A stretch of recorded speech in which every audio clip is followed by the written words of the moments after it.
You're listening to the Good Old Boys Fantasy Football Podcast. Now here's your hosts, Kevin, Derek, and Alex. All right, welcome in, ladies and gentlemen, to another episode of the Good Old Boys Fantasy Football Podcast. I am Derek, and I'm joined, as always, by your co-hosts, Kevin and Alex. Gentlemen, how are we doing tonight?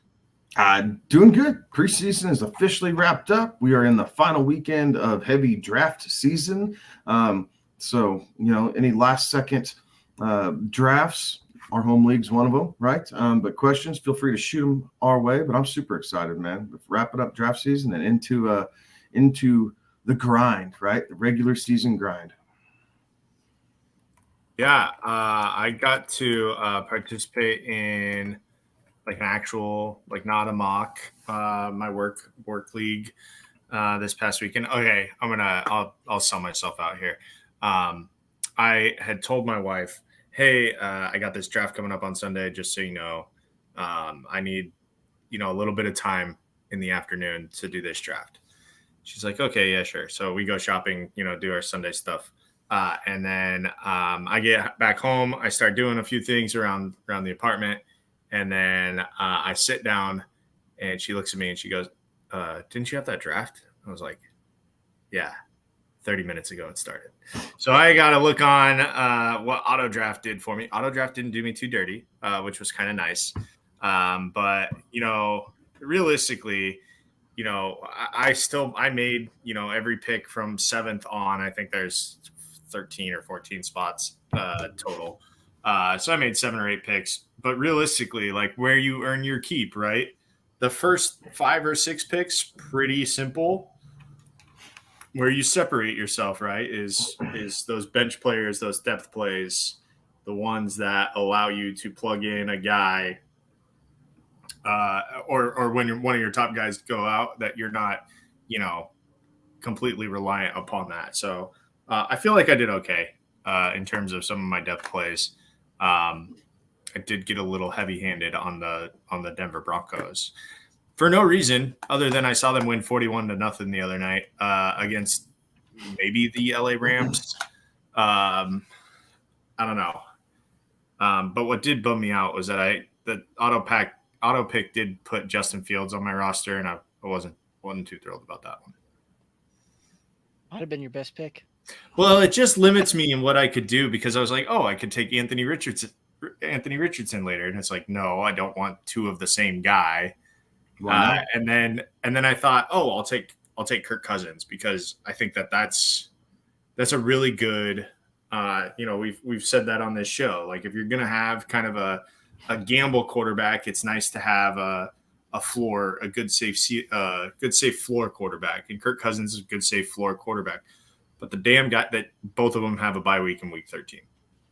So nothing I can do there. So I ended up taking Jared Goff. Because I just can't get enough, apparently, of NFC North quarterbacks. Oh, speaking of NFC, we're gonna preview that whole conference tonight. Talking, where we think teams are gonna win and win totals. Thinking division winners. We've also got some really good stuff for you as well when we start talking about tips to remember when drafting. Right, a lot of folks have just come off of massive drafts. A lot of folks coming into their draft weekend here, and we've also got some stacks that we are loving to draft out there as well. So great show for you tonight. Make sure that we are hitting up the socials, Twitter, Instagram, Facebook, TikTok, at Good Old Boys FF, all those good places. But best and most important place to help to support this independent podcast, head over to YouTube, youtube.com/@GoodOldBoysFF. Click that subscribe button. We are making that march, trying to get to that 1,000 subscribers, do that whole monetization thing and, try and monetize the content while keeping it free coming to y'all. So do us a favor, head over there and hit that button over there. Guys, what are we thinking? There's some news, some notes out there. Yeah, so no Jonathan Taylor trade, and they put him on the PUP list, right? So Taylor's out the first 4 weeks. Done. So in my mind, he's kind of in that Alvin Kamara, Isaiah Pacheco type range if you're going to take a flyer on him. we knew this could happen, right? Like we knew this was a possibility. There are rules and regulations around how to use the PUP list with the CBA. So they must think that something's bad enough with his ankle that it is a physical ailment. You can't just stick guys there for no reason. So, we'll see how that works. We'll see if he comes back or if he nurses it. I mean, he's got to do what he's got to do. So Jonathan Taylor, be on the lookout because now you have a committee, right? Now it's Hall and Jackson and even Zach Moss once he comes back, right? And he should be back possibly week 1, most likely week 2. So JT owners, you're going to be in for a rocky season if you took him in the first 2 top half of the 3rd round. It's going to be choppy for you here for a while. Yeah, I think the other thing for that though is maybe this opens up, maybe this makes Anthony Richardson a touch more valuable, right? Because instead of turning around and handing it to Jonathan Taylor, which would have been the smart thing to do 20, 25 times a game, and maybe they incorporate him in the run game a little bit more and try to get some mileage out of his young legs. And the fact that he is young and can bounce back a little bit easier. So we'll see. We'll see if this helps Anthony Richardson, if this improves his stock. I think when you take a player like Jonathan Taylor off of the field, I don't know that it will help him because now defenses can really just key in, right? You don't have to worry about play action necessarily with Jonathan Taylor not out there. Sure, you still have to honor it, but do you have to key in on it? I don't know. I think for defenses, it makes Indianapolis more one-dimensional, and defensive guys can just not have to think as much. So we'll see. We'll see what this does. I think this Indianapolis team is going to be very, very interesting to watch this year. I think at times they will be fun, but I think more often than not, they're going to be extremely frustrating if you're a fan of them. And I think it's going to be extremely frustrating for fantasy owners that have a piece of this Indianapolis offense. Yeah. And that, you're talking about that, like the line is not very good in Indy. You've got a young quarterback who came into the league and the knock on him, athleticism through the roof, but accuracy issues at play there. So there's a lot of things that just don't line up for the Indy having a very good season coming off of a not very good season the year before. A season that landed them with a top 4 pick overall. Indy fans, buckle in. You'll probably be drafting inside the top 5 again this season when it's all said and done. So it'll be interesting to see how that one plays out. And also, kind of interesting here, right? Like Indy saying, they didn't necessarily want to go out and pay Taylor, while at the same time demanding a 1st-round pick for the guy. And all the while the league is kind of sticking with what they've done so far, where it's very much a case where, people just aren't spending up on running backs and really going out there and that running back market is nowhere near what it once was. Yeah, it's tough sledding for these running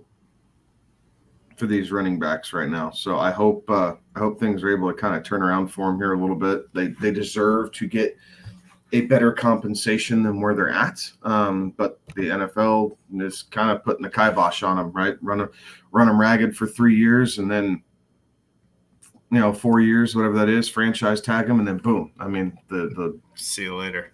Lifeblood of their career is over. So it's tough for them right now. Yeah, I'll say the other thing that today's a really, really rough day for a lot of guys. It was cut day, right? And the NFL stopped doing this whole, you have to trim your roster down incrementally, and instead they get from their 80 or whatever it is in preseason down to their 53 man all in one day or by a deadline, basically. So it's a tough day. There's a lot of guys who all they thought they were going to do was play in the NFL and make millions of dollars, and they got smacked with the harsh reality that doesn't always happen. and it doesn't happen. It only happens for a very select few. So I think about that. I think about the days, when coaches, when head coaches get fired, what is that? Black Monday, they call it, right? The Monday after the regular season.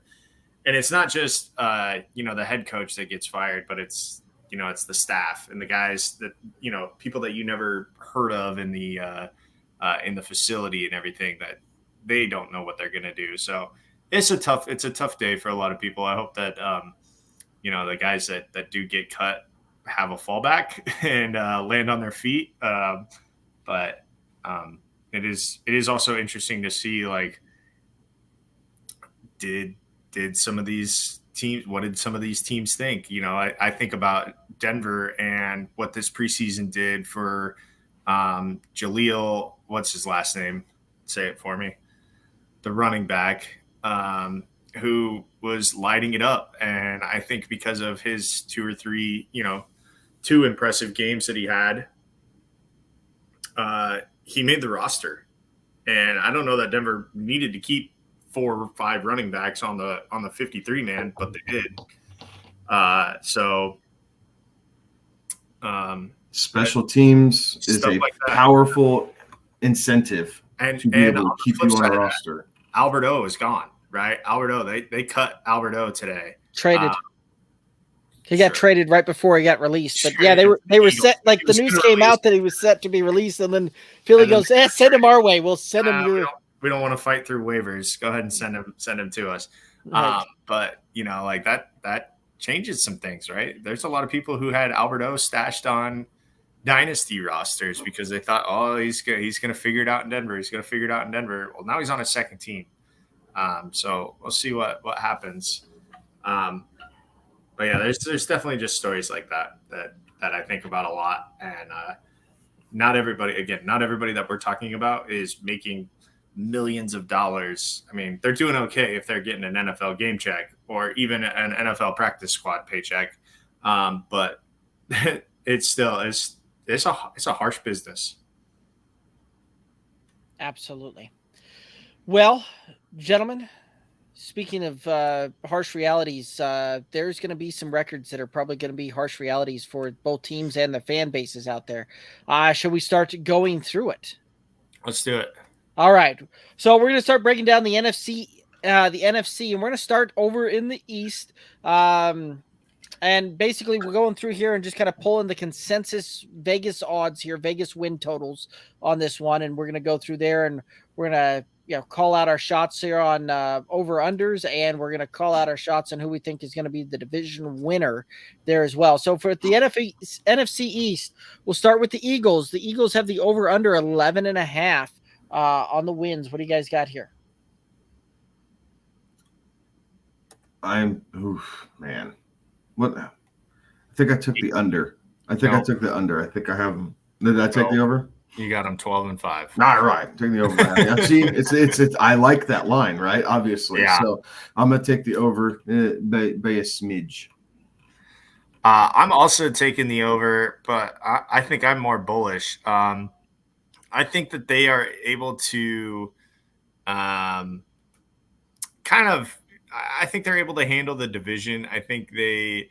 The game against the 49ers is going to be tough. Fortunately, that one's at home. The Bills, they get at home, and those are kind of in the middle of the season. I think, realistically, in terms of their, challenging away games, maybe at the Jets, but that's in October.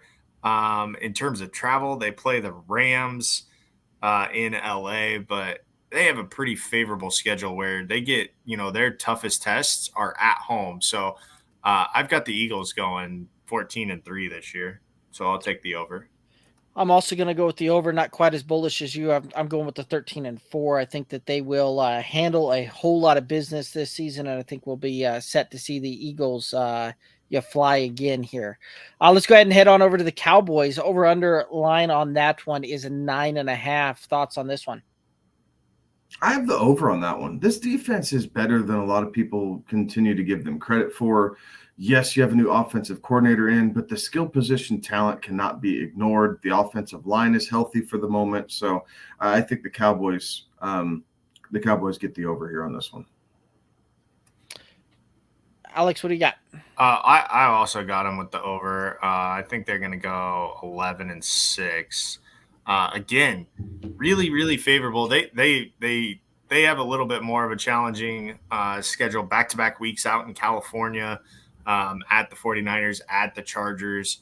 I think their division games are a little bit more difficult. They get Buffalo in December, and they're at Miami the week after that. So there are definitely more challenges. This is a less favorable schedule in terms of just home and away for Dallas. So I still think that they get that 11 wins, but it's not as easy as Philadelphia's schedule on paper.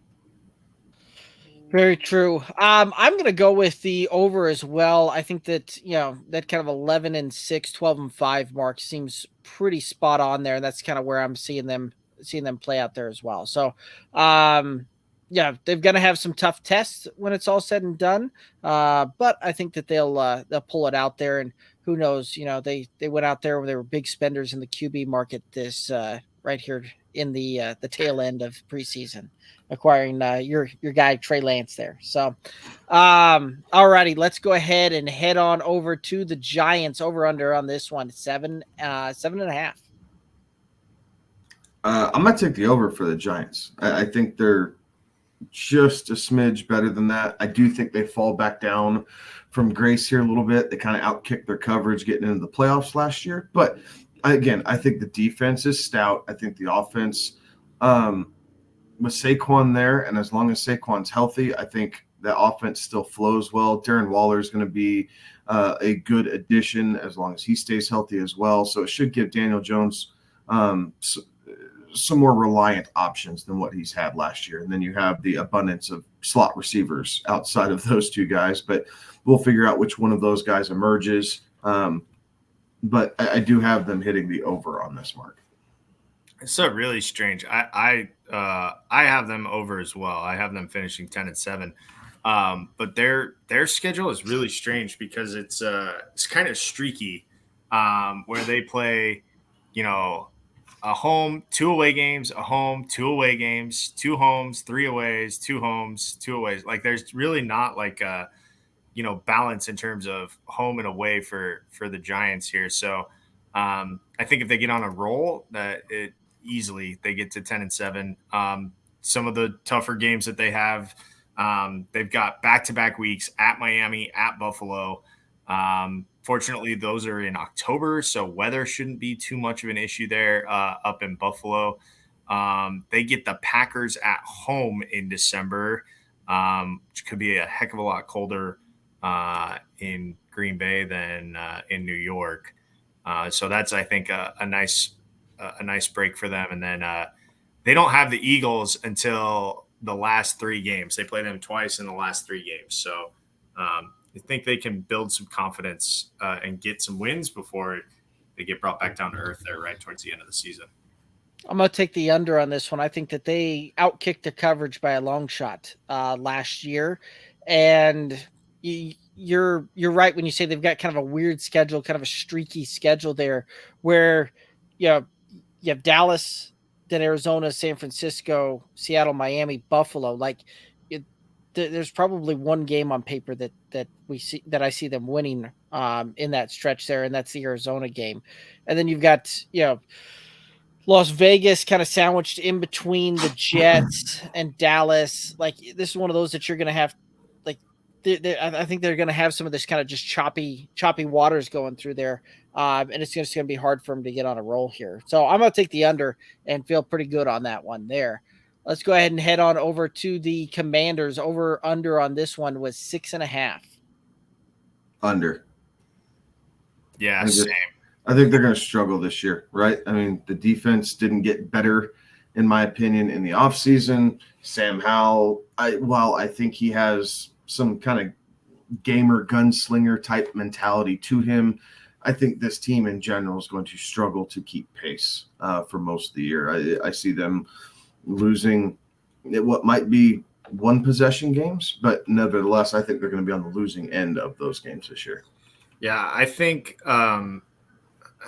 so. We get to see how good of a coach Eric Bieniemy actually is, right? Like that's what this is going to be. What kind of a coaching job can you do? Because you've got Sam Howell, and you no longer have, Patrick Mahomes and Travis Kelce to bail you out from a bad play call, right? So we'll see what this is for them. But I think they struggle too. I think there's a lot of learning curve that happens. That over under you said was 6.5. I have them at 5 wins, so that's the under. I've also got them at 5 wins. I'm taking the under on that one. And this is a roster that, while on paper they finished as a top 10 defense last year, it wasn't that stout of a defense, even though they statistically finished up there in that, and the offense struggled to keep pace. I think more of the same kind of continues. This is a team still trying to identify what it is that they're really going to be and how they're going to be it, as well as the fact that a new ownership group like this could be one of those that the coaching staff probably needs to be a little bit weary of their foothold there in DC. But taking the under. Looks like we're all calling for the Eagles to be the East Division winners there. Alrighty, let's go ahead. We have one of these coming in on the YouTube. Super C&B Challengers just finished a 10-team PPR draft. What are their thoughts on it? They got Jalen Hurts, Breece Hall, Miles Sanders, Cooper Kupp, CeeDee Lamb, Njoku, Metcalf. And I'm hoping that you've got some bench depth there because you're going to need it with Breece Hall. But I mean, overall, you've got some top end firepower there. Yeah, for sure. Receiving room, yeah. Yeah, well, and Jalen Hurts there too. Like I like the combination, right? That Kupp, Lamb, and Hurts combo, I do like. Like I think your team's going to be really tough to deal with at the top when your guys are hitting. Obviously a little bit of depth is needed at running back with Breece Hall splitting time. We'll see what that looks like. But as much as we like Miles Sanders, I worry if he's able to carry the load, if you will, throughout the season. So, a couple minor things to tweak on. You're going to be looking at the waiver wire just a little bit, but I do like the top end firepower.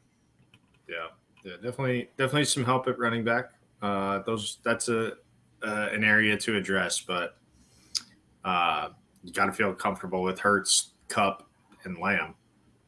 Yeah, absolutely. Alrighty, well there we go. C&B, there's the thoughts on that one there.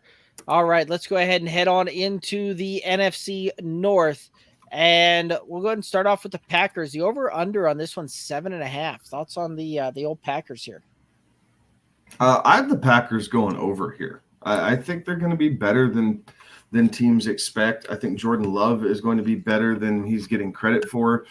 A lot of these young receivers are coming into this second year, so we're going to see who kind of breaks out, how Christian Watson looks. Romeo Doubs has been getting a lot of run in camp before he got dinged up just a little bit, but should be fine for the season opener. Luke Musgraves, their new tight end, is getting a ton of buzz in camp as well. So I like the Packers to be sneaky, and you still have A.J. Dillon and Aaron Jones, right? There's talent in the skill position room in Green Bay. It's not as well known, but there is plenty of talent. And so I think you're going to see a lot of ground and pound, but they're going to find ways to get wins. I have the under. I have them going 6-11 this year. I think it's tough because they draw the AFC West. And they've got road games against the Raiders and the Broncos in back-to-back, not back-to-back weeks. There's a bye week thrown in there. Their bye weeks early in October. You get the Chiefs at home.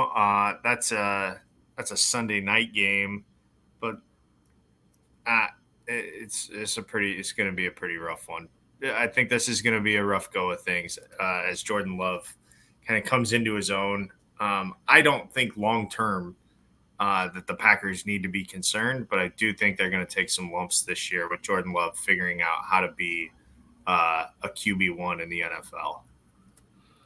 I mean, that could be. It would not surprise me though if we see Green Bay start off like 4-1 type of thing. Like they've got a very, very favorable matchup, very favorable schedule to start the season on that. Nice. And one of those that we've seen this constantly, that a team gets on a roll and they can just kind of roll through some things there. So this could be one of those that they've got the strength of schedule to start off with to get that confidence under your young quarterback, help find your identity and roll on this one. I've got them on the over, and I think that they can actually challenge for the division title in this one here. So we'll see how that one plays out there. But let's go ahead and move on over to the Lions, who are over under 9.5 wins this season. Thoughts on the Lions? I have the Lions with the over, right? Like they were knocking on the door last year.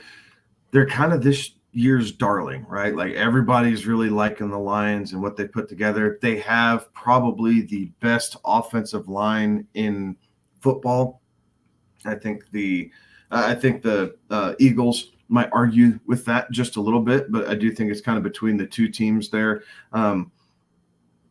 But I like the weapons that the Lions have. I'm taking the over. They're fun to root for. You like the guys on this team. So, the lovable losers that they have been are really kind of turning the page here under Dan Campbell, and they're scrapping. They're biting kneecaps, and they're fighting for these games.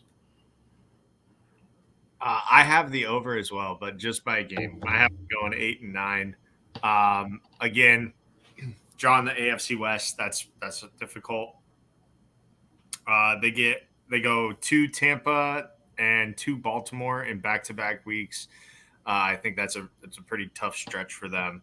And then you back that up with the Raiders and the Chargers, 2 games that are going to be really. That's a very, very. The month of October is going to be the make or break month for this Detroit team, I think, which could really swing their whole season, depending on how they do there. And then second to last game, they're at Dallas, which who knows what they're playing for at that point. Again, I don't know how the NFL did this, but this whole play a division opponent for the first time in week 15.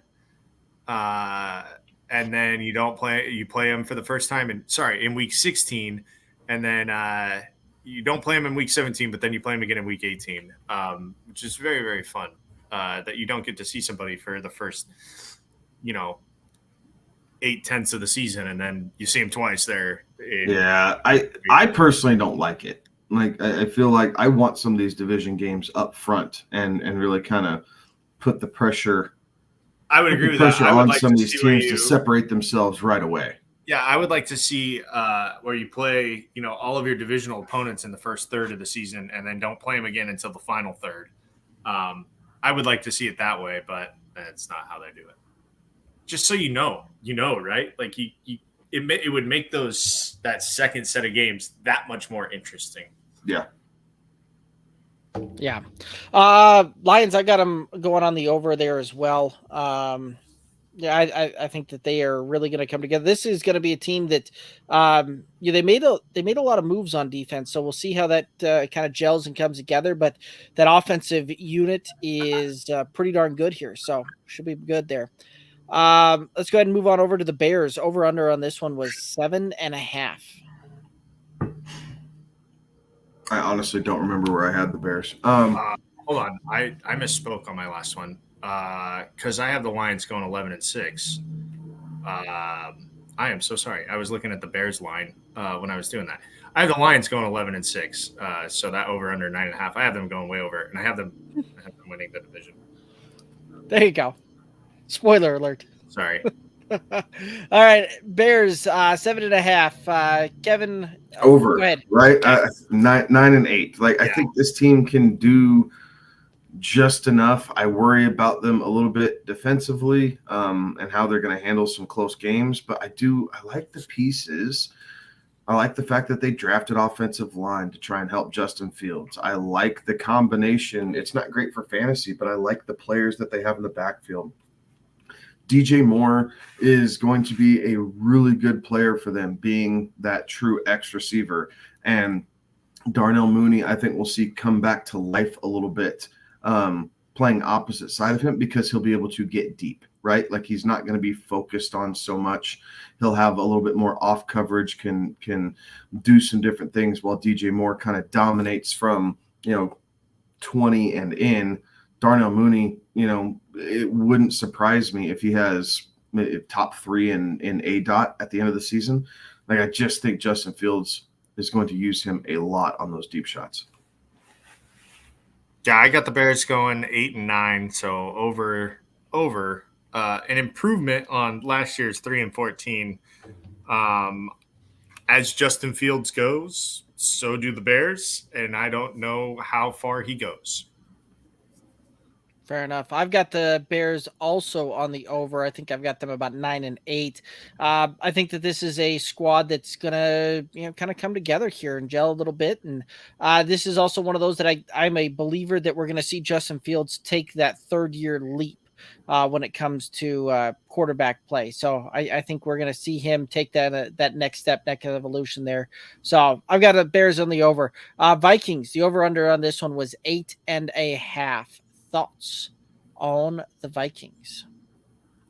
I have the Vikings over. Again, another team that I think falls back down to earth a little bit, right? They won a lot of one-possession games last year. I think that balances out this year a little bit, which honestly, for fantasy folks, I think that helps, right? I think that keeps Justin Jefferson active a little bit more than what they were doing. I don't think the running game is going to be as efficient with Madison. So overall, better for fantasy, but their final record is going to be a little worse. I have the Vikings going 9 and 8, and here is why. If you look at the Minnesota Vikings over, let's just go back to 2009, shall we? They went 12 and 4. The following 2 years, losing record. 2012, 10 and 6. The following 2 years, losing record. And then they kind of traded this good year, bad year, good year, bad year. From 15 through 19, and then 2 bad years with 20 and 21, where they were 7 and 9, 8 and 9, 13 and 4 last year, because Minnesota fans can't have nice things. A down year this year. Didn't even look at their schedule. Don't even care. I like it. That is what the Vikings will do. It'll be a mediocre, run-of-the-mill year for them. I like it. I was the most bearish on the Vikings here at 6 and 11. I think that they fall back to, they come back to the pack quite a bit on this one, just from the standpoint that they were a 13 and 4 team last year with a negative 3-point differential. Like they had a negative point differential on the season total with a 13 and 4 record. Yeah, that's not one of those things that you can have that many things break out that way. The fact that they were part of that was that Eagles game week 2, right? Because they got smoked on Monday Night Football, and then they won a lot of close games, right? Right. Yeah, they lost big once, and then won a lot of close games. But yeah, that's also one of those too that if a lot of those games had stopped in the third quarter, their record would have been absolutely awful. And I get it. You got to play all 4 quarters, and they did, and they finished the games off, right? Like they did all of that. However, historically speaking, teams that dominate one-score games and win a large majority of the one-score games fall back to earth in a major way and have a hard time even being 500 in one-score games the following year. I think that's the team that we're going to see. So 6 and 11 is about where I see the Vikings going this year here. Let's go ahead and hit up another roster. We had somebody else send in their roster here, wanting to get our thoughts on it. This one coming from Twitter, and we'll read it off here. Justin Herbert was QB1, Bijan Robinson RB1, Ramondre Stevenson RB2, Watson and Wilson, Christian Watson and Garrett Wilson, the wide receivers. Flex was Zay Jones. The other flex, Gabe Davis. Tight end was Kittle. Defense, Steelers. And then the bench was Stafford, Wilson, Jeff Wilson Jr., Kenneth Gainwell, Adam Thielen, MVS, Allen Robinson, and Tyler Conklin. Thoughts on that roster? I like the starters. Yeah. It's got a lot of upside. It does have a lot of upside. It's got a lot of high end there. It's one of those that spots are interesting. Yeah, I mean, it's a very high octane type of team there. But if you've got to rely on, if you're gonna have to rely on that bench for more than some bye weeks, there, it's gonna be a tough go of it. The two flex. Could you read me the two flex spots again? Yeah, the two flexes are Zay Flowers, Gabe Davis. I think there's a little left to be desired there. You'd like for it to be, but I think Zay Flowers and Gabe Davis combined will be all right. Right? I think Gabe Davis was really fighting some injuries last year. I know he burned a lot of people, but just recently his ADP has been going back up, and I think it's closer to where he's actually going to finish. I think Gabe Davis will be just fine, and they got to throw the ball to somebody in Baltimore. Right? They have to throw the ball to somebody. They're saying they're going to throw it more. Zay Flowers provides probably the most pop out of anybody on that roster. Obviously, OBJ has the name recognition, but I could see Zay Flowers getting a lot of targets just because they're short, quick routes, trying to get Lamar in a rhythm. Get him to see completed passes to build up his confidence a little bit, and then maybe start working outside because I still want to see Lamar throw outside the numbers and complete passes, guys. Like, I'm still down on him from where a lot of people are in this industry. I am not the believer that a lot of people are, and the fact that he doesn't run nearly as much, it does not spell success from the Lamar side. But I don't mind Zay Flowers. I like Gabe Davis as an upside, and I really like Conklin as kind of a sleeper tight end. We've been hearing a lot of good things out of Jets camp. Yeah, and Aaron Rodgers does like to throw to a tight end. Yes, right. Like took Robert Tonyan out of obscurity a few years back. Right. Like I think it will do all right there. Alrighty, let's go ahead and head on over to the NFC South, and we're going to start off with the Saints. Over under on this one, 9.5. Over under. Over barely. Over barely. Someone's got to win that division, right? Like, someone has to pull through and win that division, and I think that I think it's clearly the Saints. Right? I think it's clearly the Saints. So I don't know if they're going to sweep that division, but it wouldn't surprise me if they went 5-1 against the NFC South. Right? So there's half your win total right there. If I have them at 10 wins, at 10-7, half your win total is coming against your own division. So then you're just going 500 the rest of the way. I think that defense is good enough. Derek Carr should be stable at quarterback. We all think Chris Olave has that potential to take that next step. Michael Thomas seems to be engaged in football again. So there's a lot of good things with the Saints, but they're kind of the best looking ugly girl at the bar. It's the best way to say that, because I have them winning the division, but I have them winning the division with a losing record. So I have them going 8-9, but I still think they're better than the other three teams. When you look at the other three teams and the most important position on the field, the Saints have the best option, most established option, I should say, or the one that I'm most comfortable putting my eggs in his basket, because the other three, it's rookie, it's a second year, and it's Baker Mayfield, and do with that what you will. But that is why I think that the Saints will win the division, but I think they do it with a losing record. I think the Saints also win it, but they don't have a winning record, but they don't go over on the win total either. So there's a whole lot of, rigmarole in there, but 9-8 is where I see them going on this one, coming in just under that win total. So I think they should be okay. But again, right, Kevin, I like your analogy there as to how best sum up this division. So let's go ahead and move on over to other options in the division. Falcons win total is over under 8.5 on this one. Under. The defense isn't good enough, right? They're going to be running the ball. We know that they can run the ball, but overall, excuse me, I don't think that Ritter's developed enough to get involved in shootouts, and any game where Atlanta gets down by more than 2 scores, they're going to struggle in. So it's going to be a tough one. But we're gonna see how it shakes out, because we all like Bijan. I think Drake London has a lot of upside. Those people who like Kyle Pitts and think that he'll bounce back, like, they do have some weapons, but I don't see how the offensive philosophy is really going to pan out for him all that well.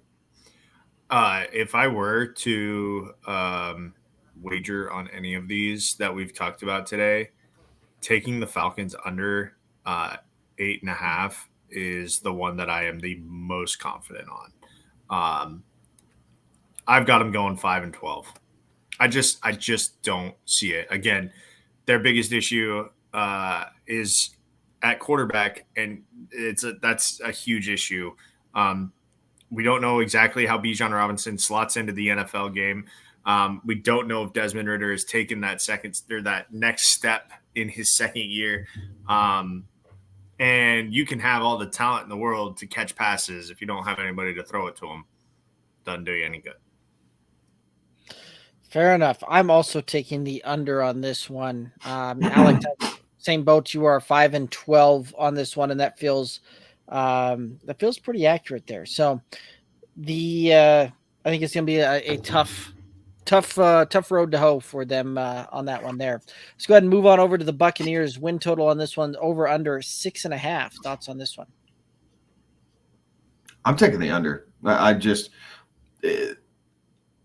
I don't think their quarterback play is going to keep them in games. And their defense, yes, while it's still going to be strong, you got to put up points in the NFL to win games. We saw that with the Denver Broncos last year. And I think we're going to see almost a recreation of that down in Tampa. Like, the defense will be very good. I don't think anyone's disputing that, but they're going to have to find a way to put, 18 to 20 points up on the board. And I just don't see how they do that consistently. Yeah. I think there's going to be a lot of frustrating and head-scratching losses for Tampa.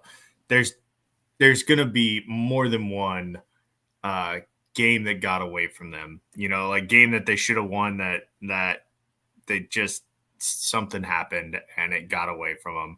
And I think that's the mark of that's what separates good teams from great teams and good teams from bad teams is you can't let those happen. So I have the under here at 5-12, under 6.5. Yeah, I've got the under, just barely on the under, with 6-11 on this one. Again, this is a team that is in flux. And I don't know that we're going to see them be able to bounce back on this one. All right, Panthers win total over under 7.5. Thoughts on this one?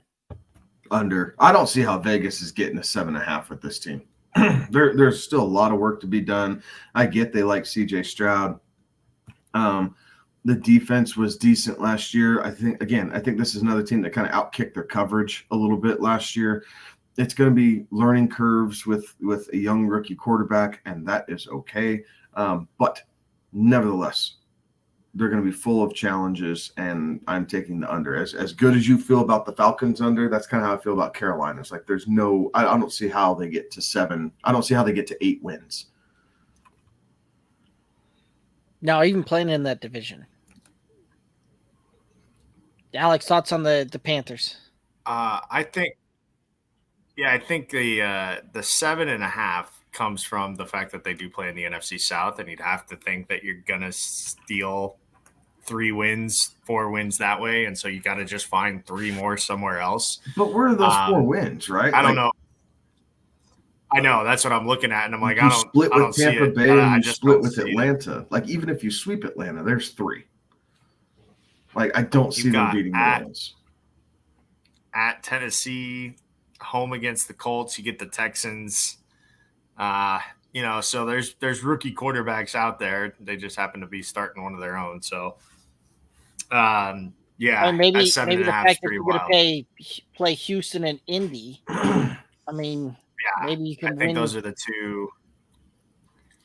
Either way, I'm taking the under. I got them finishing 5-12. I have everybody in that division finishing 5-12. I don't know how they'll do it, but if there's a division where it can happen, it'll be the NFC South, where the team that wins the division will have a losing record, and everybody else will have the exact same record.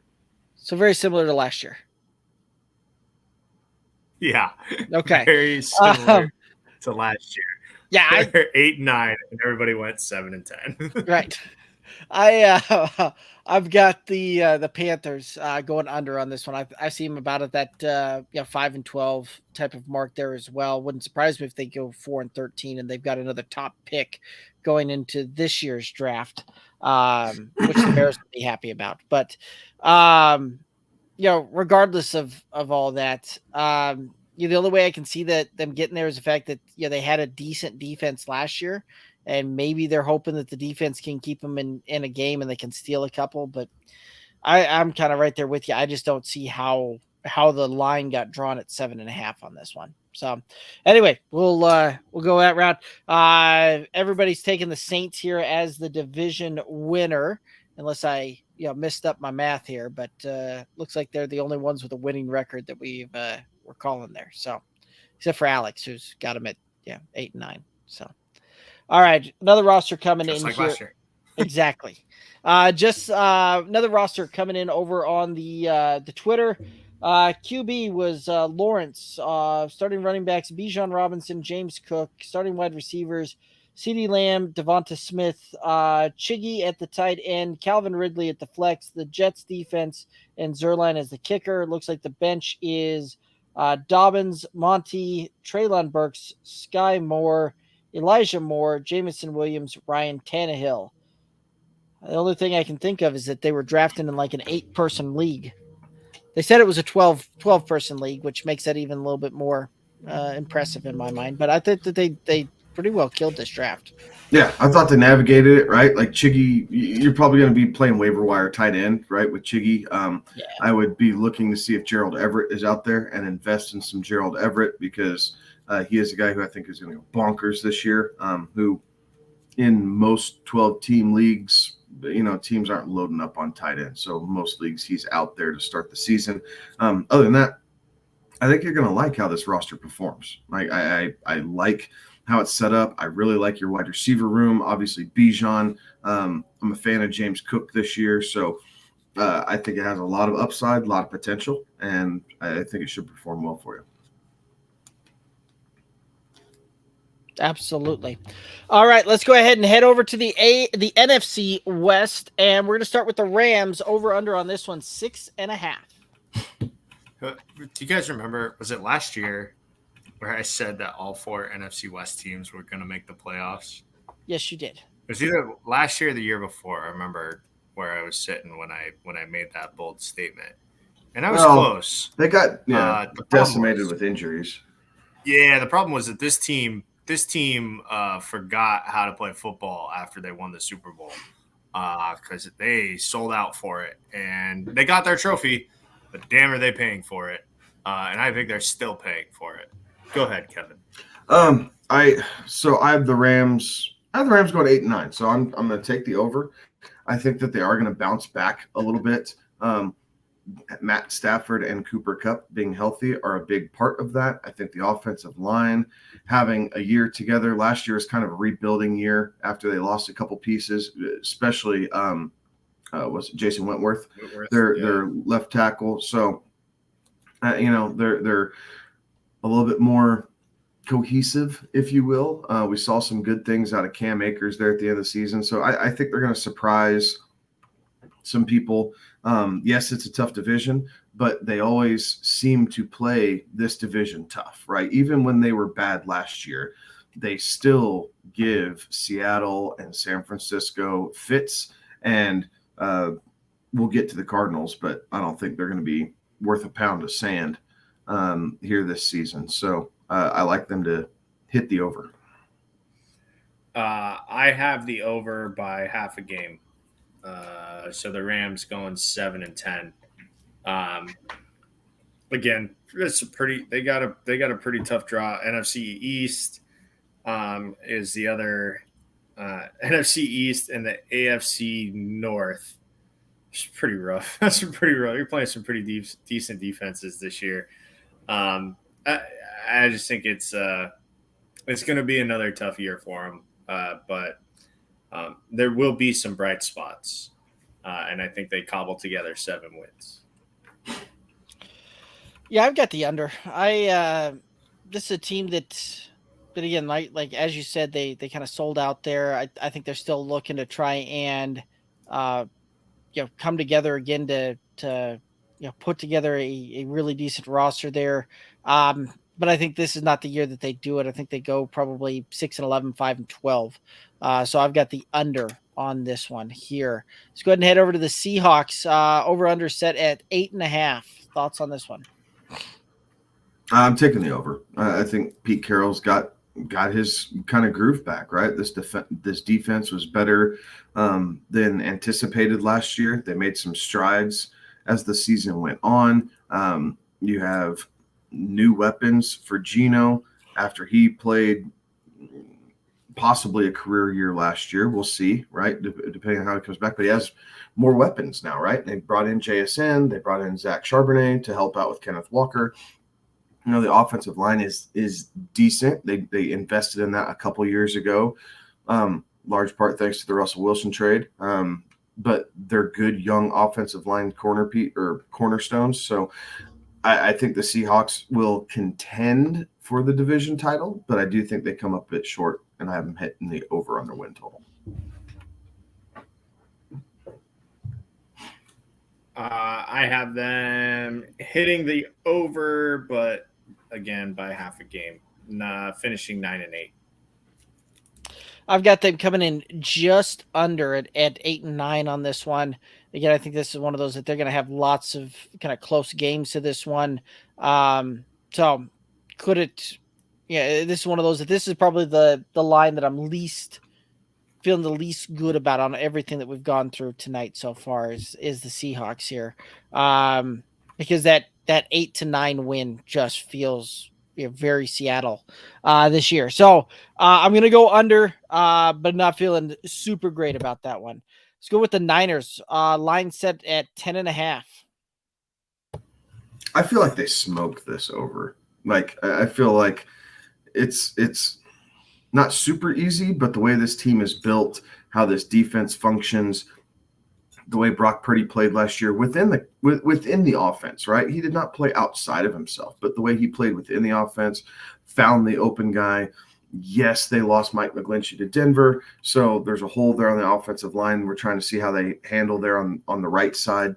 But overall, I mean, this team has enough playmakers, right? Christian McCaffrey and Ayuk and Debo and Kittle and even Juwan Jennings, who no one ever talks about, but he always seems to show up right when they need it to for a grab or two a game. So you stack that with arguably the league's best defense, and I think you get to 11 wins with relative ease. I have them going under, but 10 wins. I have them still winning 10 games, which is more than I can say for the rest of the teams in this division. I don't know. I understand Brock Purdy played very well last year, but I don't know if he replicates it. And so I think there will be some hiccups, some games that, quite frankly, I think there will be at least 1 or 2 games that he loses because he makes a young quarterback mistake. So that's where I'm at. I still have them winning 10 games, but it is under the 10.5 that the line is set at. And I also have them winning the division. I don't think the division is as scary this year. No, but what a vote of confidence for the kid, right? To go from Mr. Irrelevant to taking them to the NFC Championship game, to fighting back from offseason surgery, to the Niners deciding that they can trade away Trey Lance. And yes, I understand that he was listed third on the depth chart. I think part of that was a little political. But, you know, being able to do that, like this, good for Brock Purdy, man. Like this kid has a great story to start out. And, you know, for his sake, you know, I'm not a Niners fan by any stretch, but for his sake, I hope he does well. Like, I think it's a cool story to see Mr. Irrelevant become, you know, the starting quarterback of a historic franchise in the NFL, right? Like, we're not talking about, you know, a team that the Jaguars, right? We're not talking about a team that has never really won. We're talking about a team that has a loyal traveling fan base, because coming up in the 80s and early 90s were a stinking powerhouse between Montana and then Steve Young and you know, the cast of people he had around him. But it's a cool story. The only thing that would, for football lore, the only thing that would make it better is if he did it with the Cowboys. Yeah. Right? Like, or the Packers.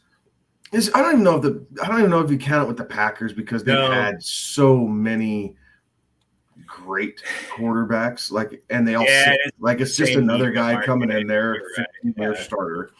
But sorry, Derek, I didn't mean to cut you off. You're I good. just love the kid's story. Like, it makes me want to watch. Yeah, I've also got them on the over there as well. I think that they'll do. I think they'll do really well. Yeah, this is an 11-6, 12-5 type of team. I think they'll absolutely smash on this one. And yes, Kevin, to kind of that point where you're talking on the the Packers and just being kind of another guy. Yeah, that unfortunately is kind of the deal when you get lumped in there when they've had 35 years of Hall of Fame quarterback play. That the last time that the Packers didn't have Hall of Fame quarterback play was 92. Yeah, what a damn luxury they've had there in Wisconsin. Yeah, absolutely. Let's hit our last team before we go. That's what I was just gonna say. Is I see everybody in the chat, and we'll go ahead and hit these up here as soon as we get done with the Cardinals. Z Money, make sure that you throw in your roster in the chat there so we can see it, and we'll go through your squad there. So, Terrence, Z Money, we'll hit this up right after we hit the Cardinals. Alrighty, let's go ahead and hit up the Cardinals here. Cardinals was over under 4.5. Thoughts on this one? Under. This is the worst team in the NFL by far. I mean, absolutely by far. And you load in the fact that they cut Colt McCoy to still haven't named a starter. No, to name whoever the starter. Kyler's out. There's no real sign of when he's coming back. It scares me that, yes, they have James Conner. He's bound to get work, right? So we know James Conner is going to get fed. Outside of that, for fantasy purposes, I'm not touching anybody on a redraft out of this roster with not knowing who the quarterback is. And even if it was Kyler, I think the only one that I would really invest in would be Hollywood Brown. But they're abysmal. Like, I have them at 3 and 14. Is that what I put them at? And quite frankly, it wouldn't surprise me if they only won 2 games. And I'm trying to find out how they do that, honestly. Like, it's the NFL. They will play hard, especially at the beginning of the season, and see if they have some fight to them. But I just don't see how they have any offensive prowess to put up more than, an average of 11 points a game. And to compete at that level is extremely difficult. I see 3 games that they will have a chance in. One is early on at Washington, and then they get the Falcons, and then at the Texans in back-to-back weeks in November. And those are, if everything goes right, those are the 3 games that they win. that's the record that I have for them is 3-14, but I don't know that they win 3 games this year. So I have the under, and I wouldn't be surprised if they go 2-15 or 1-16. Like it, I just don't see wins being predominantly featured for Arizona this year. Yeah, this is, as they say, a tank job is in the works here, right? Like, so they get the first pick, they get Caleb Williams, assuming, right? Like, right, and then you try and flip Kyler, who you just inked this massive deal to. Don't you try and get Kyler back out on the field then? Like, at some point to show that he can play? Like, yeah, you have to. Do you need that for trade value? Or are you figuring that his body of work speaks for itself, and in the offseason, a team like the Broncos, go figure, will pay, 2 first-round picks and a third and a fifth or whatever that they're willing to do in return? Like, I mean, what do you do with that? Right. What do you do with that? The on the field stuff with Kyler hasn't been the issue, right? Like when he's been out there, he's been good. The problem is and Arizona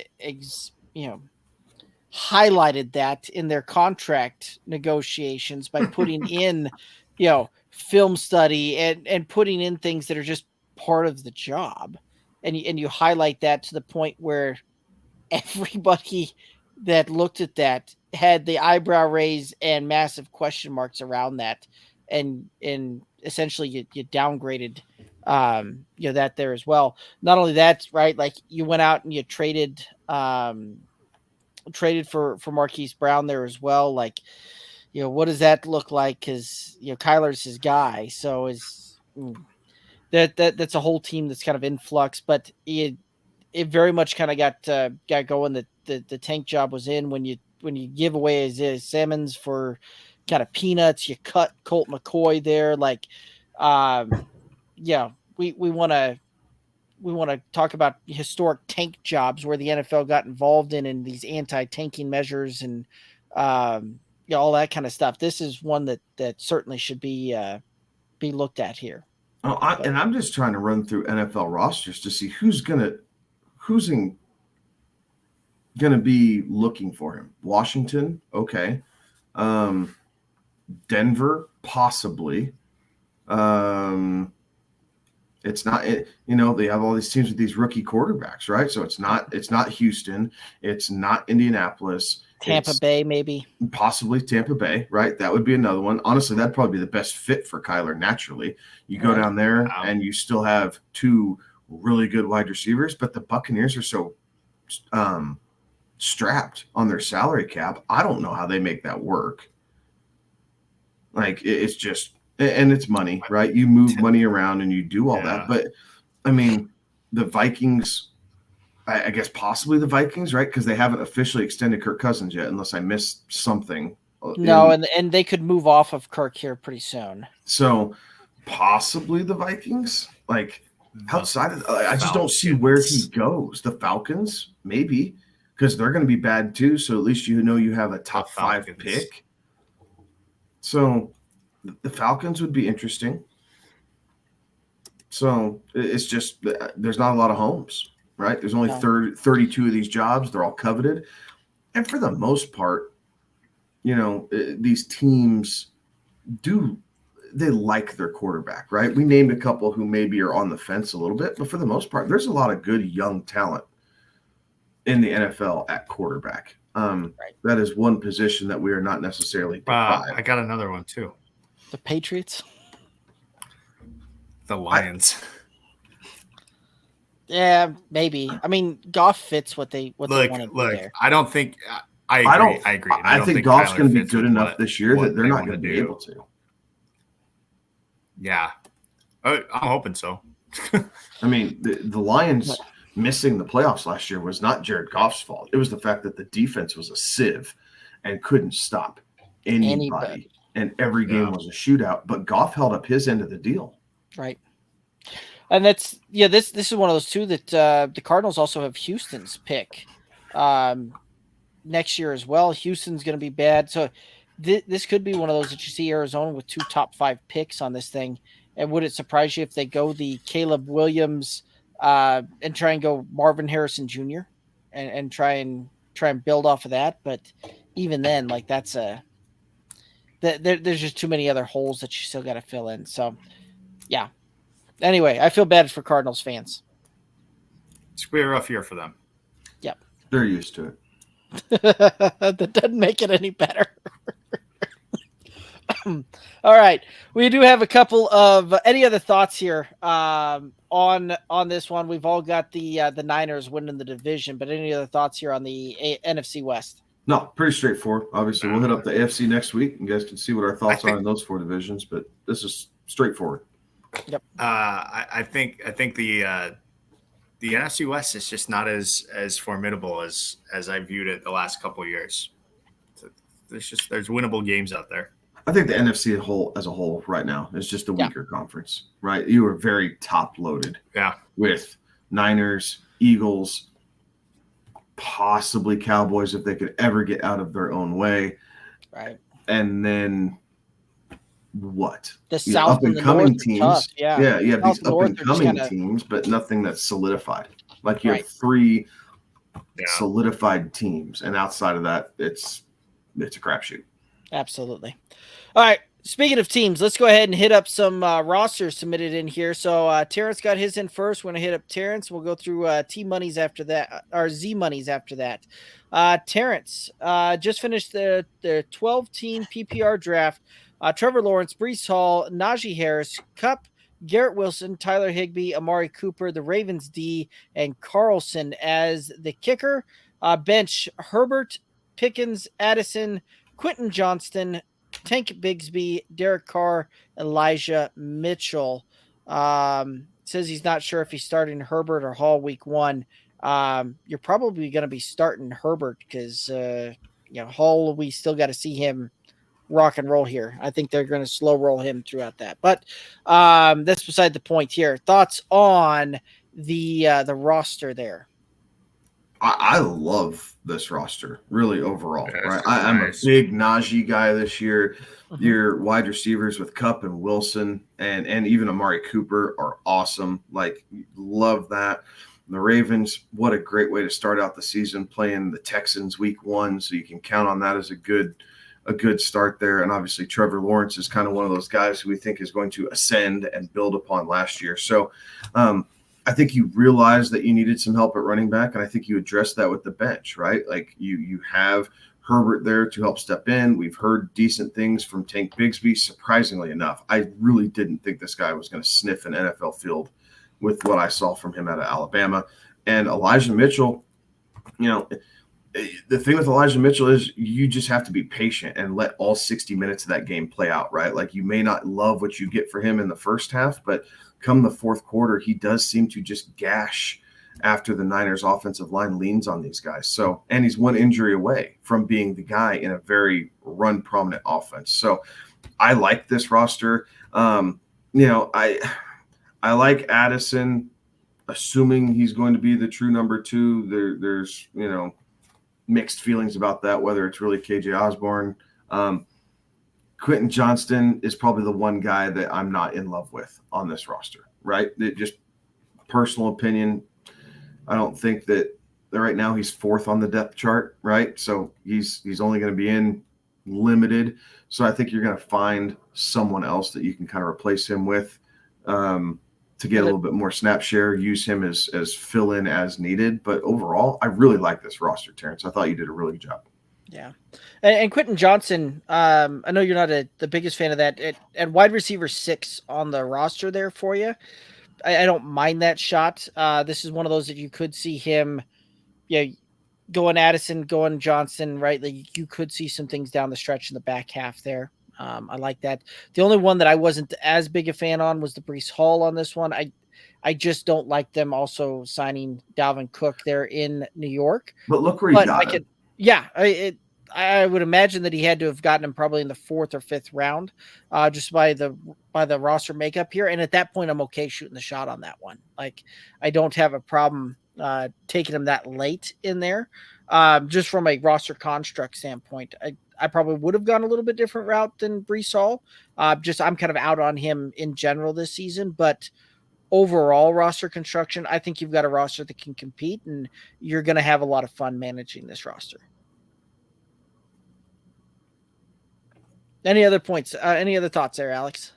No, I think you're going to have to get your run out of Khalil Herbert early in the season. So I think you start him over Breece Hall week 1. But otherwise, against the who they're playing, the Niners. And they're playing week 1. I'd say early. Like, let me double check where they're playing. Since we're all pulling up our rosters. Yeah. No, the Niners play Pittsburgh. They're okay, so it's not. So it is. So he still has a guy playing the Niners. Yeah. It's just his other running back. I think Chicago plays Green Bay. Yeah, Green Bay at home. They get Green Bay at home that first week. So I think it's a favorable, right? More so than Breece Hall. I think that's where you go. Obviously, this all changes in a week and a half of practice and everything if something pops up. But as we sit here, Breece Hall playing Buffalo week 1.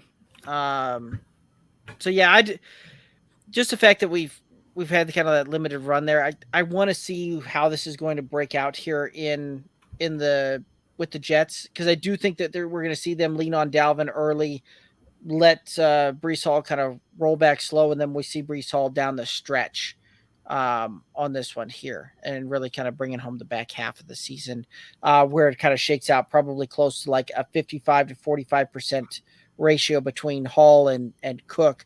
But I think it's going to take us till we get to about probably week 6, 7, 8 before we see that kind of shift happen, because I think it happens more so where we see Dalvin Cook early and then Breece Hall to the end there. But Terrence, again, I think that you did a fantastic job drafting this one, and would have a lot of fun managing that one. All right, let's go ahead and hit up Z Money's then. He's got Trevor Lawrence, Travis Etienne, Ramondre Stevenson, Justin Jefferson, CD Lamb, Mark Andrews, George Pickens, the Cowboys defense. It is a 10-person PPR league on this one. That starting roster, I like it. The fact that it's a 10-person league there, you're going to have a little bit more star power, but and the fact that it's full PPR, you got Justin Jefferson, CD Lamb, Mark Andrews, like that'll carry you a long way there. Yeah, I would agree with that. Obviously, Jefferson, CD, more than covers your wide receiver position. Andrews makes sense. Of top 5 tight end, right? You took him at 2. Safe finish inside the top 5. We like Lawrence, as we've said. The running back room is solid, right? We want to see how this breakdown is going to go between Stevenson and Elliott. I still think Stevenson's the one. Elliott's going to be pass pro, goal line type work, short yardage. I think is where you lean Zeke. He's a little bit more sure-handed, doesn't put the ball on the ground. Pickens, I love, right? Nice guy who's everybody thinks is ascending, going to have a big year in Pittsburgh with Kenny Pickett getting better. So I like the starting offense, right? You might have to just be cautious in your running back room as you're moving things around, but it looks like you have the wide receiver power to absorb some of the shortcomings that your running back room might give you. Yeah. Yeah, I think overall pretty darn good. Any other thoughts on this one? All righty. Let's go ahead and move on over. We've got some more kind of top list to remember here. And for everybody that just kind of got done drafting, or for everybody that's heading into the draft on this one, we've got the tips to remember on this one. And Alex, why don't you go ahead and start us off here? Yeah, so our first tip to remember, and it's really good. It's I don't know that it's the most important. I think all of these are very important in their own right, but know the room. That's our first tip. Know the room. Know who you are drafting against, because if you have guys or gals or people that you're playing with that tend to favor a certain NFL team, I'll just give you the instance for our home league, for the good old boys fantasy football league. Everybody in there, for the most part, a majority are Denver Bronco fans. And so they're going to know a little bit more about Denver Broncos players than they will New York Jets players, because you get exposed to it a lot more. You're listening to sports talk radio in Colorado, or your social media feeds are more up on Broncos players and Broncos, reporters and all that. So know the room. If you know that there are people that tend to fade one way or the other, understand that will have an impact on where they get drafted, because bias will ruin preparation. What you think will happen won't happen, because the human involvement will inevitably wreck whatever plan you had. So just understand what the room is, and it's tough in leagues. There are leagues that I'm in with Kevin and Derek, where Kevin and Derek are the only two people I know, and I have no idea what the room is going to do. But you try to figure out some tendencies pretty quickly and see what's going on. But that is a very, very big tip. Know the room, figure out who you're playing against, and that will help you come draft time. Absolutely. Something else that'll help you out come draft time, and we've talked about it. We've hit it up a couple of times here. We've got videos out there for it. Is use tiers. Use tier-based drafting. That'll help you understand, right? Like when the run is happening and you're looking at guys and it's going forward, you're able to kind of shift and pivot and know where you need to go on that one. So using a tier-based draft system tends to allow you to walk out of your draft room without having to shed any tiers. No, absolutely. Another thing going along with those tiers is have a couple guys queued up and ready, right? Don't put yourself in tilt, right? So have a couple guys as the clock is or the draft is working its way to you. Have 2 or 3 guys ready, right? That's what you have these tiers for. So that way, if the guy in front of you takes, your option 1A, well, then you have 1B right there, and you can make that slight adjustment, but you're not sitting there and you get kind of thrown off in your game because of a pick that was made 1 or 2 spots before you, and now you feel like it derailed your whole draft. So be prepared to adjust and go with the flow. Absolutely. And one of the things that will also help you avoid tilt, besides using the tiers and all of that as well, is don't overpay for a guy. Don't go through and just because, everything's kind of dried up at that draft position, and, don't go and draft your, the 10th tight end off the board in the 6th round. Like, that's not going to help you out there.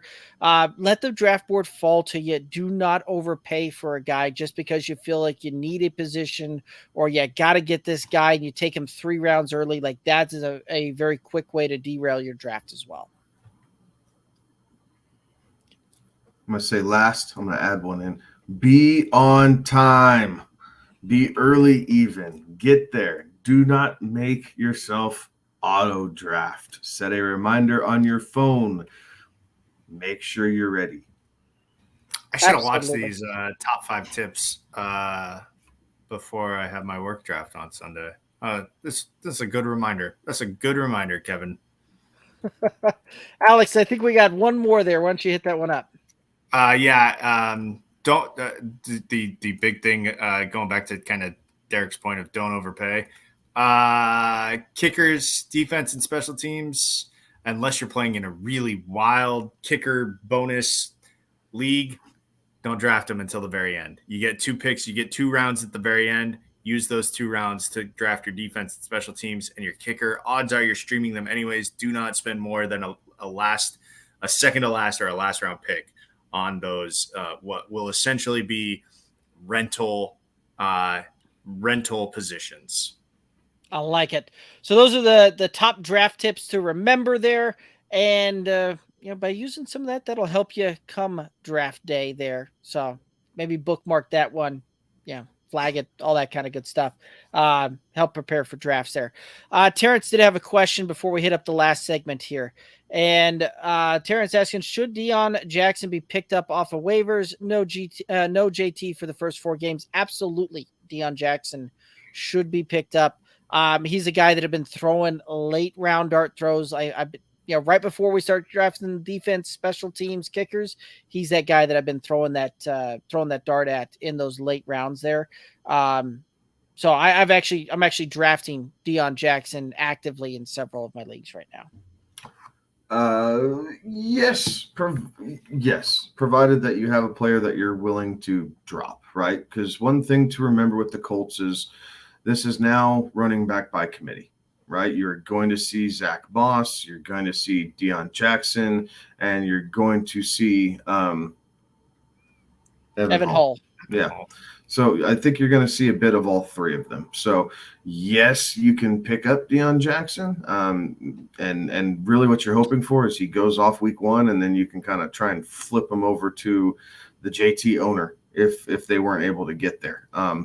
But I wouldn't pick him up in plans of starting him. This is more defensive roster management than picking him up because he's going to be a key component to your team. Absolutely. Yeah, this is one of those that Zach Moss is, he could miss week 1 here, so it very well could be Hull and Deion Jackson heading in here for the Colts starting running back. I think that you're going to see a pretty even split between them, but between the two, I think Deion Jackson has the better hands there, so I do like the fact that he gives you a little bit more PPR upside on that one. But again, right, like to Kevin's point, you're talking about a guy that you shouldn't really be starting here. It's more of a case of you're going to pick him up so that somebody in dire straits doesn't play him against you. We did see a Deion Jackson last year go off for RB number 1 overall on a week last week. So could be an interesting move there. All right, let's go ahead and we're going to hit up here the stacks to draft. So what are the favorite stacks that you are actively drafting? I'll go ahead and start it off.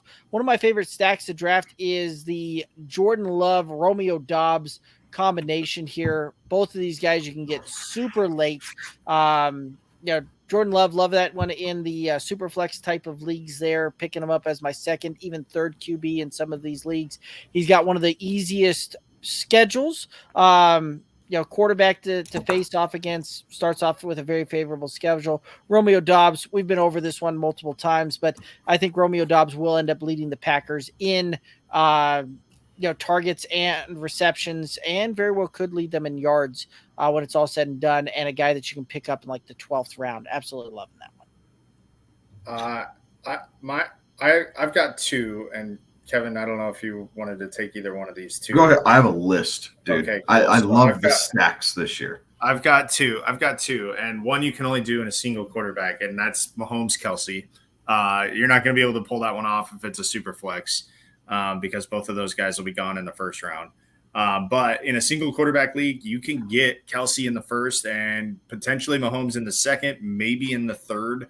I would be shocked if you got him in the third in a single quarterback, but it's possible.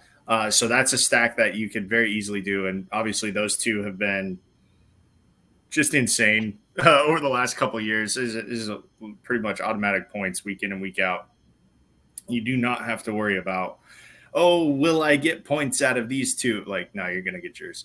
And then my second one is Hurts and A.J. Brown. Again, this is a single quarterback. You might be able to pull it off in a super flex, Hurts and A.J. Brown.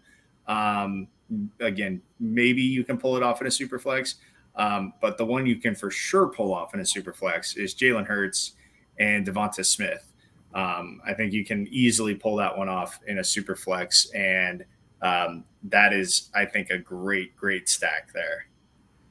So the 2 players are great for redrafts, right?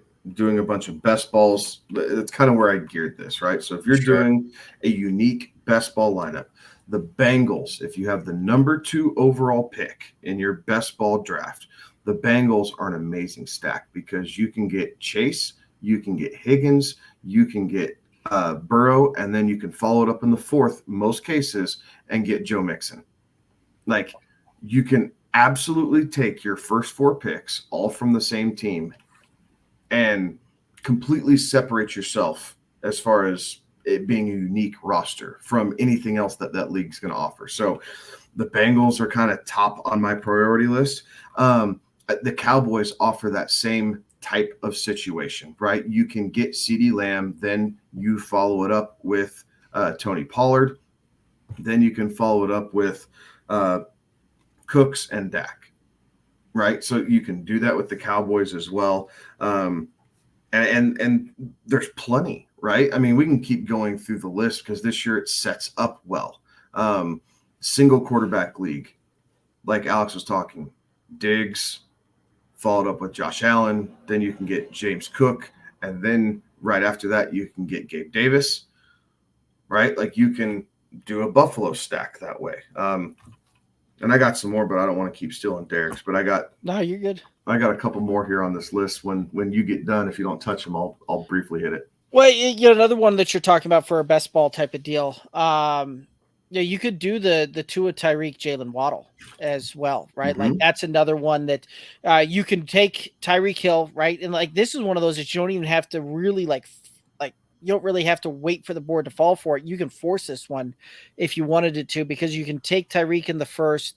You're assuming that you're in probably one of the top 6 picks. Jalen Waddle will be sitting there for you in the 2nd, and you can take Tua in the 7th or 8th, and he'll be there. And then you can also build out the roster. But for like a best ball deal, like that's another lineup that just makes a ton of sense. Another one out there as well. That you could do and not necessarily have to really force it. Just going to redraft Cooper Kupp, Matthew Stafford. If you're, the board falls to you where you take Cooper Kupp in that 1st, 2nd round, kind of where he's been going in that late 1st, early 2nd, you can follow it up with Matthew Stafford as a late QB type of deal. And that stack will definitely be there for you. The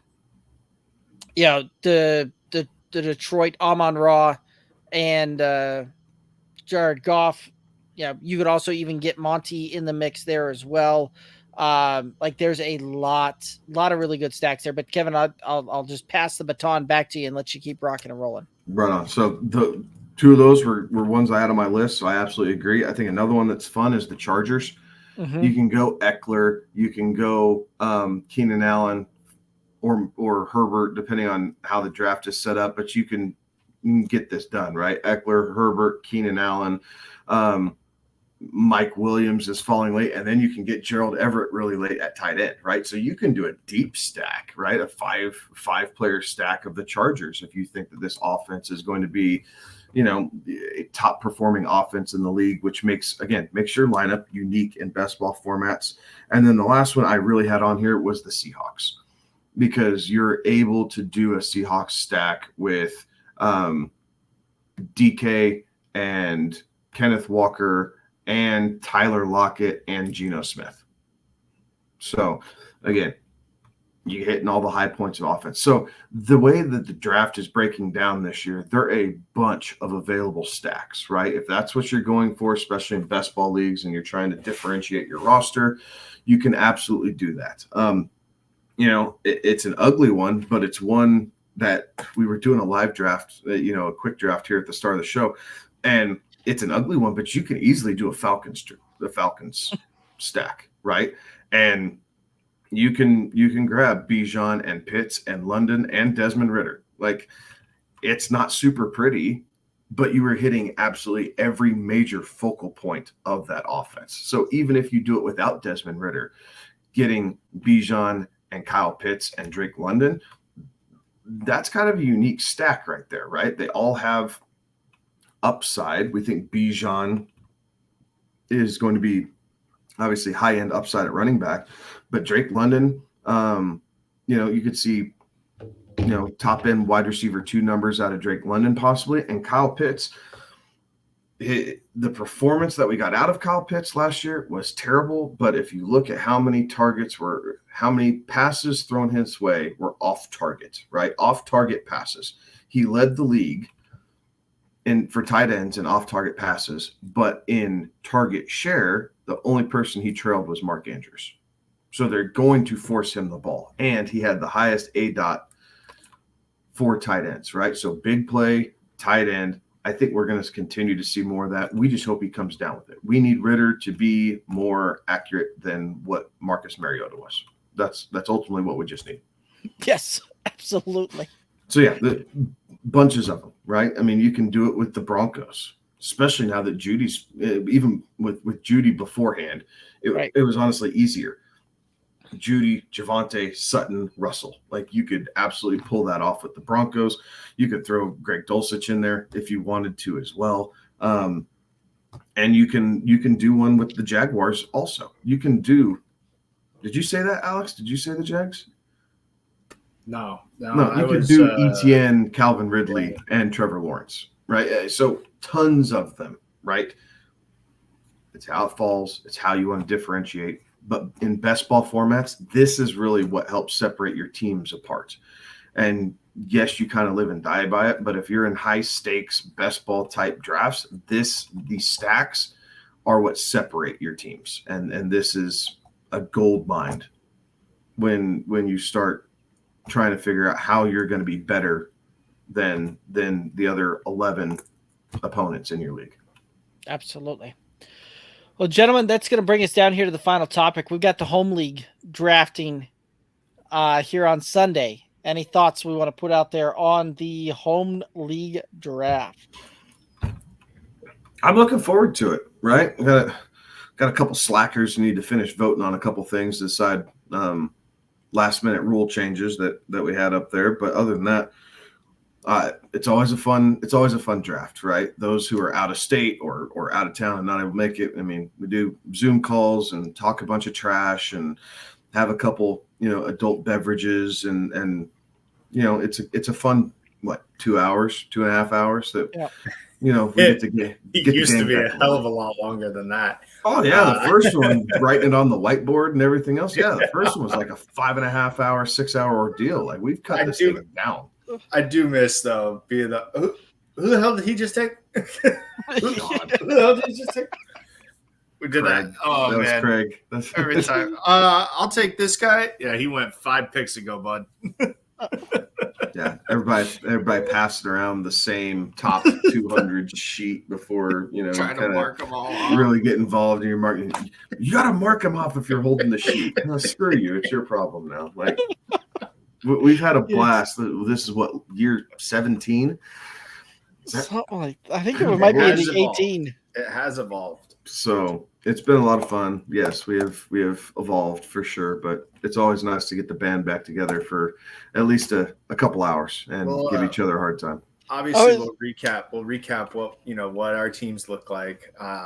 Just so everybody knows, it's a keeper league with a draft penalty. But it's the same. It's an unlimited keeper associated with that draft round penalty. So, if you took a guy in the first round 5 years ago, it's still a first round draft penalty that you have. You keep him for as long as you want. But you get 2 of those keepers, and then obviously we have some scoring. That is, we believe in scoring points in the good old boys, and the scoring reflects that the scoring, the points that you get. If we could figure out how to give points for drinking Gatorade on the sideline, like I would pose that as a rule change to like make that a thing. Like I want as many points as possible on this one.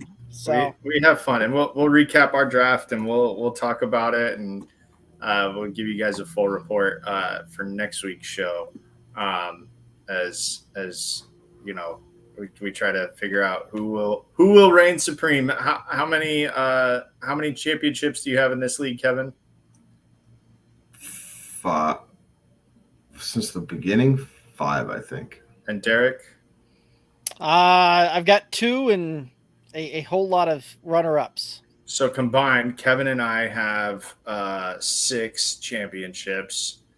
And then it's like, who was it? There was a guy after Wilt Chamberlain scored 100, however many points, 105 points, and he only had 100 2 points in a game. So, okay, and then there was a guy who had 2, and he's like, I'll never forget the night that Wilt and I combined for 102 points. It was great. Yeah, it's it will be fun. Here's the issue that I run into. I don't listen to a lot of other fantasy football podcasts. I do listen to one frequently that I participate in.